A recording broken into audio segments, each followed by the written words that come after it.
महत्वाची बातमी राजकीय वर्तुळातनं आगामी विधानसभेच्या पार्श्वभूमीवर काँग्रेसनं जोरदार तयारी सुरू केली आहे। पश्चिम महाराष्ट्रात सर्वाधिक जागा लढवाव्या अशी भूमिका काँग्रेस नेत्यांनी घेतली आहे। पार्टी हायकमांडकडे राज्यातील नेत्यांनी ही मागणी लावून धरली आहे। लोकसभा निवडणुकीनंतर काँग्रेसचा आत्मविश्वास अधिकच वाढलाय। अशातच पश्चिम महाराष्ट्रात काँग्रेसला चांगले दिवस असून अधिक जागा घ्याव्यात अशी भूमिका काँग्रेसनं घेतली आहे। आमच्याकडे सक्षम उमेदवार आहेत, मात्र मित्रपक्षाकडे सक्षम उमेदवार नाहीत असा दावा काँग्रेसच्या अरविंद शिंदेंनी केलाय।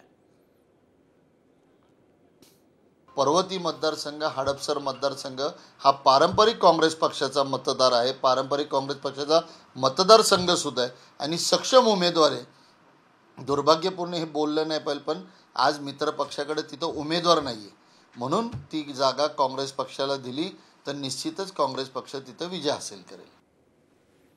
दरम्यान कोणत्या जिल्ह्यात नेमक्या किती जागा मागितल्यात जाणून घेऊयात। पुणे 6, कोल्हापूर 6, सातारा 3, सोलापूर 3,